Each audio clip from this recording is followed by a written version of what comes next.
में जैसे ही संत तुकाराम जी डूबे, ऐसा भजन तुकाराम जी ने कहा, सबकी सब बैठकर भजन कर रहे थे। इतने में धर्म पत्नी आई, सिर पे पानी का मटका। पत्नी ने देखा अभी तक नहीं गए, यहीं बैठ के भजन गा रहे। संत तुकाराम के ऊपर पानी का मटका फेंका, जैसे ही फेंका सबकी सब गीले हो गए। पत्नी अंदर चली गई, संत उठकर जाने लगे। तुकाराम जी क्या करें, तुकाराम जी के बैठे रहो, हमारी पत्नी जैसी दुनिया में किसी की पत्नी नहीं होगी, कभी झूठ तो बोलती नहीं है। पहले आई थी गरज के चली गई, अब की बार आई बरस के चली गई। हिसाब पर उसके जैसी दुनिया में कोई नहीं हो सकती महाराज, उसके जैसी कौन। भक्ति में डूबे। भगवान शिव ने कहा पार्वती ये नहीं हो सकता, मैं तुझे एक वचन दे दिया कि पति पत्नी में झगड़ा होगा तो उनमें प्रेम बढ़ेगा, पर दूसरा वचन नहीं दूंगा कि पति मृत्यु लोक में मरने वाले व्यक्ति के कान में गुरु मंत्र मिले। ये बड़ा कठिन है महाराज, ये नहीं हो सकता, बहुत कठिन, ये तो कभी नहीं होगा। पार्वती मैया जिद पे अड़ गई और माता पार्वती ने कहा प्रभु आपको गुरु मंत्र तो देना पड़ेगा, जो काशी में मरेगा उसके कानों में मंत्र देना पड़ेगा। नहीं, शंकर भगवान मना कर दिए, पार्वती जिद पे अड़ी रही, नहीं माने। तब भगवान शिव ने वचन दिया, ठीक है पार्वती मैं तुझे वचन देता हूं, काशी में जो मरेगा उसको गुरु मंत्र मैं दूंगा। पार्वती भी चतुर थी, पार्वती ने मन में सोचा कि आप गुरु मंत्र दोगे वो ठीक है, पर मुझे कैसे मालूम पड़ेगा कि आपने गुरु मंत्र दिया, मुझे भी तो मालूम पड़ना चाहिए कि आपने गुरु मंत्र दिया, मुझे कैसे मालूम पड़ेगा। भगवान भोलेनाथ हंसकर बोले अब तू बता कि तू क्या चाहती है। पार्वती जी बोली महाराज एक बात सुनो, आप गुरु मंत्र तो देना, मना नहीं है, पर मरने वाले व्यक्ति के सीधे कान में गुरु मंत्र देना और मंत्र को देकर कान को मोड़ देना। जब कान को मोड़ दोगे तब मुझे मालूम पड़ जाएगा कि आपने गुरु मंत्र दे दिया। महाराज तब मुझे लगेगा कि आपने गुरु मंत्र प्रदान कर दिया, आपने गुरु मंत्र दे दिया, आप गुरु मंत्र दे दिए। शंकर भगवान कहे पार्वती ठीक है, हिंदू धर्म की आज की भी रीति है, काशी में मरने वाले का सीधा कान अपने आप टेढ़ा हो जाता है, आज भी नियम, आज भी।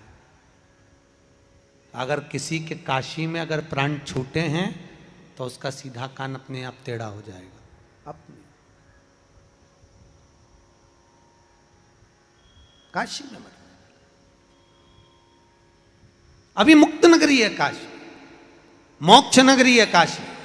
भारत की भूमि के सबसे ज्यादा मुर्दे अगर कहीं जलते हैं तो वो kashi में जलते हैं। पूरी भारत की भूमि के सबसे ज्यादा अगर मुर्दे जलेंगे तो वो काशी में जलेंगे, अभी मुक्त नगरी।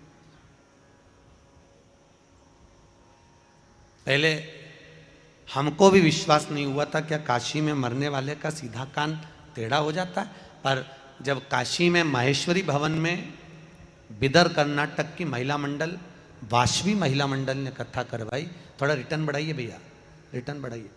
वाशवी महिला मंडल ने जब कथा कराई तब हम वहाँ पहुँचे तो मणिकर्णिका के घाट पर हमने जाकर बहुत सारे मुर्दों को देखा।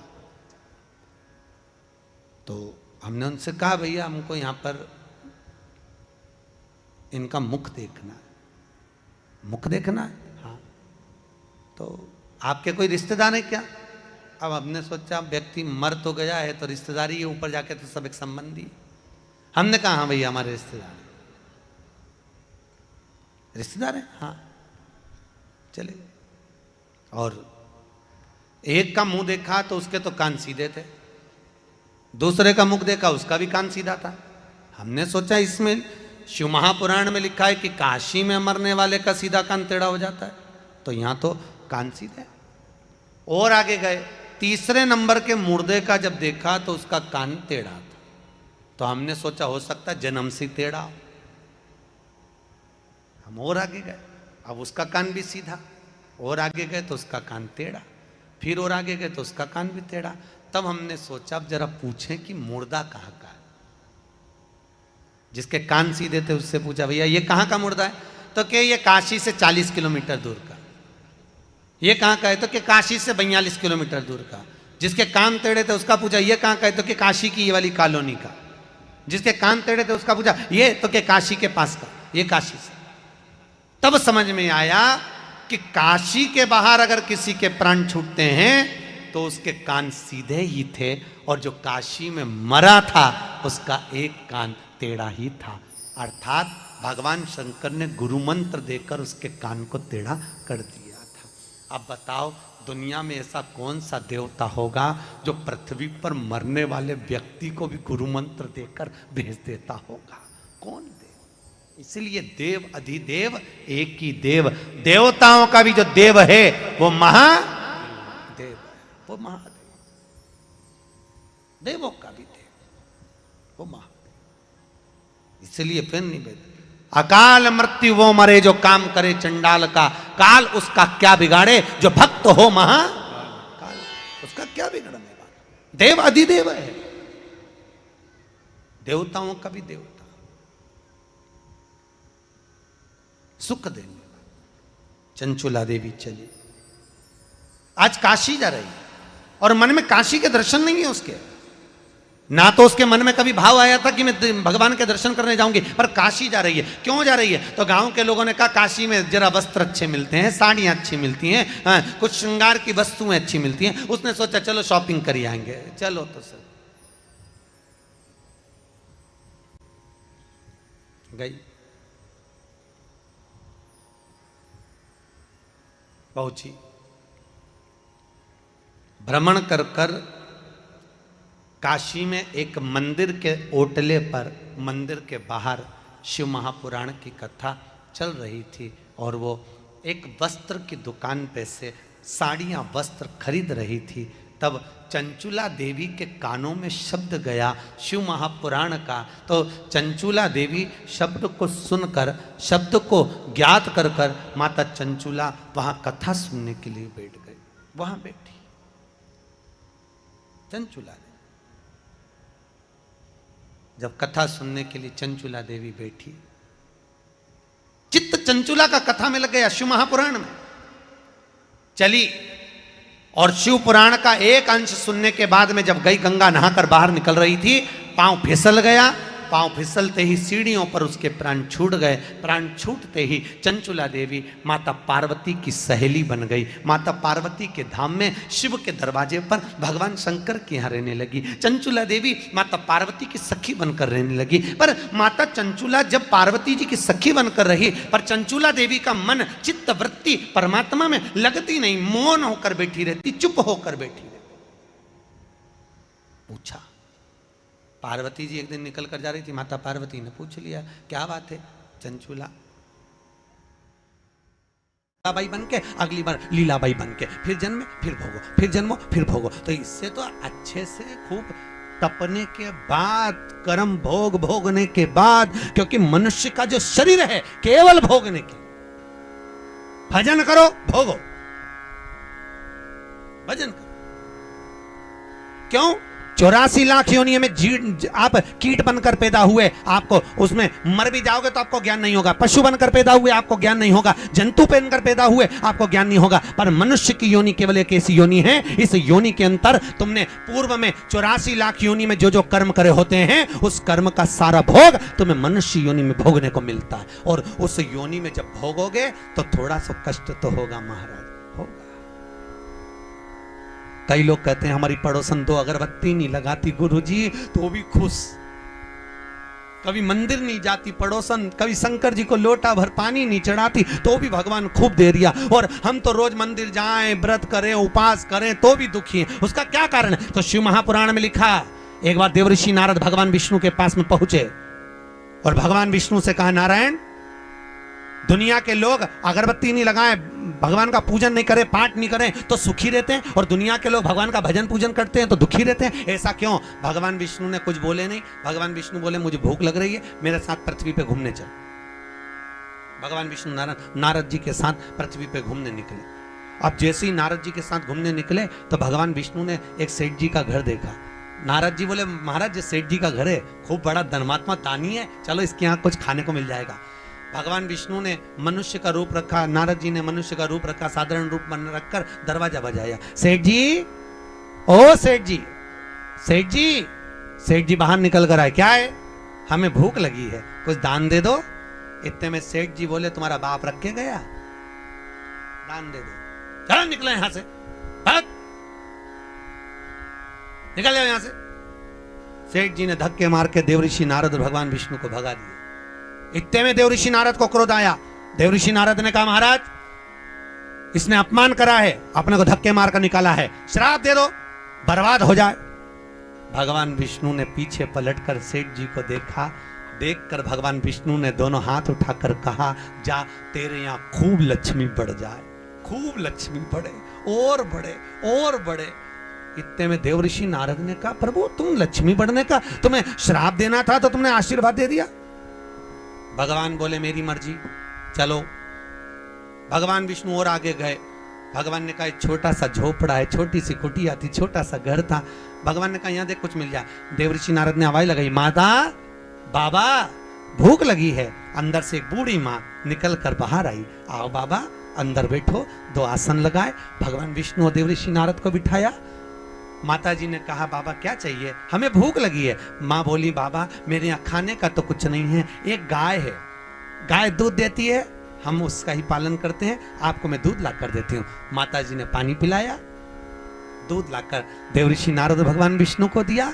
महाराज मेरी गाय इतनी बढ़िया है, बस वो दूध देती है, आप लीजिए। भगवान ने दूध पिया, देवऋषि नारद ने दूध पिया, भगवान चल दिए। इतने में देवऋषि नारद बोले, प्रभु कितनी अच्छी अम्मा है, कितनी अच्छी आई है, कितनी अच्छी माता है, आशीर्वाद दो भगवान, इसको खूब आशीर्वाद दो, ये खूब दान करती रहे, पुण्य करती रहे। इतने में तुरंत भगवान विष्णु ने पीछे पलट कर देखा। पलट कर देखकर आशीर्वाद देते समय भगवान विष्णु ने कहा, जा तेरी गाय मर जाए। भगवान विष्णु ने हाथ ऊंचा कर कहा, तेरी गाय मर जा। और भगवान चल जैसे ही चले, इतने में देवऋषि नारद को क्रोध आ गया। देवऋषि नारद ने कहा, भगवान वो सेठ जी ने तुम्हारा अपमान करा, धक्के मारकर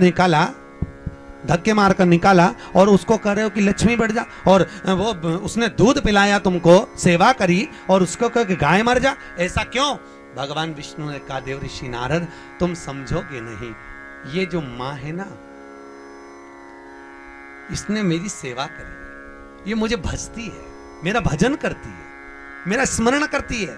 मैं चाहता हूं कि ये मरने के बाद वापिस जन्म ना ले, और जन्म ना ले मेरे पास आकर मेरे संग में मेरे साथ वैकुंठ में रहे। मैं ये चाहता हूं, पर करूं क्या?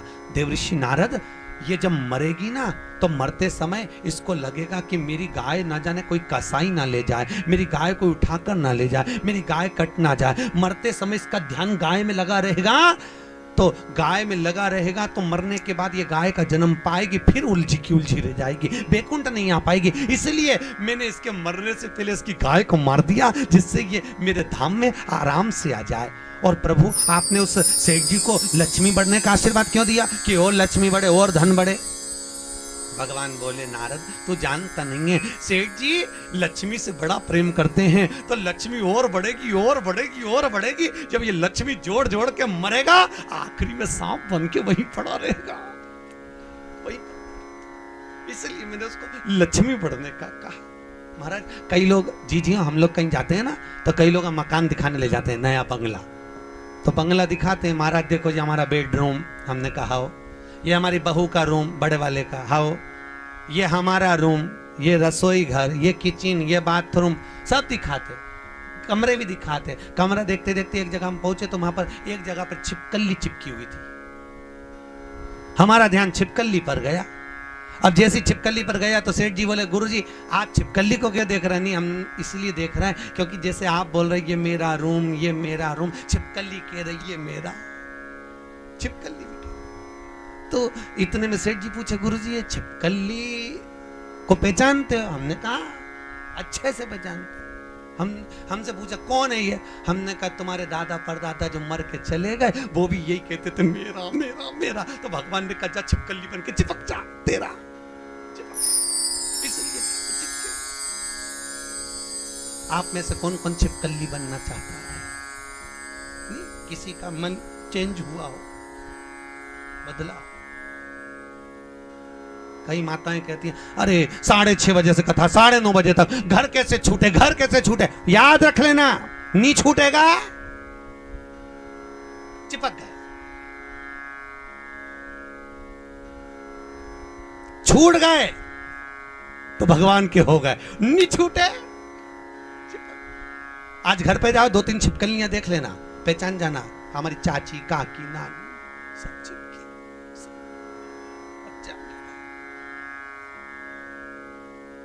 चिपक। और कल आओ तो अपनी अड़ोसन पड़ोसन से भी कह देना, छिपकली नहीं बनना हो तो चल, और बनना हो तो रह जा, तेरा मन, तुझे रहना हो तो बात दूसरी। क्या करें? कितने दिन की कथा है? जम के तो बोलो, 7 दिन, केवल 7। विवाह हुआ तो फेरे कितने डले? 7।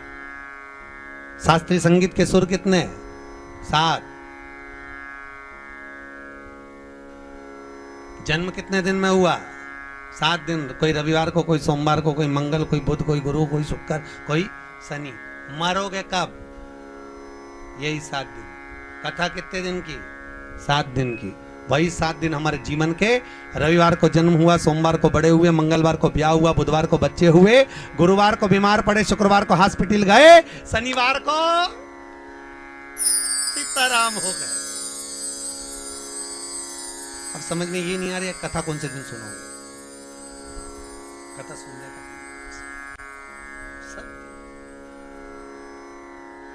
भजन। इसीलिए शास्त्र कहता है, कलयुग केवल नाम आधारा, सुमर सुमर नर उतरहि पारा। कलयुग में केवल एक नाम की आधारशिला है महाराज, कि कलयुग केवल नाम आधारा, सुमर सुमर नर उतरहि।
रामचंद्र भगवान की जय। हर हर महादेव।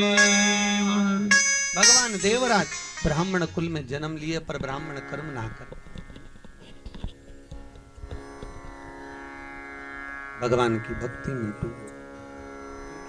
मनुष्य का शरीर मिल जाए सरल, पर भजन करना कठिन। देवराज मानव शरीर पा तो लिए, ब्राह्मण कुल में जन्म भी ले लिया, पर का ब्राह्मण कर्म नहीं कर पाए। चोरी करना, निंदा करना, चुगली करना, बुराई करना, इसी में तल्लीन रहे। एक बार देवराज कहीं से धन लेकर आ रहे थे, और धन लाते समय देवराज शंकर जी के मंदिर में पहुंच गए। शिव मंदिर, शरीर तपा, ठंड लगी, कोई ताप पड़ गया, बुखार आ गया, शिव मंदिर में बैठ गए। वहीं पर शिव महापुराण की कथा कोई ब्राह्मण बाच रहा था। केवल देवराज ने उस शिव महापुराण का केवल एक महत्तम शब्द ही श्रवण करा है। केवल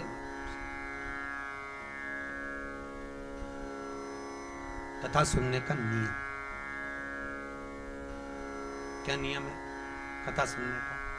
शास्त्र कहता है एक फल का सेवन करो, शिव महापुराण को अवश्य सुनो। इतने में काम ना चले तो एक समय फलहार करो। फलहार जानते हो? फरियाल नहीं बोला अभी मैंने, उसल, साबुदाना, ये कुछ भी नहीं बोला मैंने, तो वो फलहार, फल का हार करो। पर शिव महापुराण की कथा पूरी जम के बोलो, पूरी सुनो। इतने में काम ना चले तो एक समय फलहार करो, दूसरे समय फरियाल करो। अब आया फरियाल, चिप्स, पापड़, साबुदाना की खिचड़ी। अब आइए, एक समय फलहार करो, पर शिव महापुराण की कथा पूरी जम के तो बोलो, सुनो।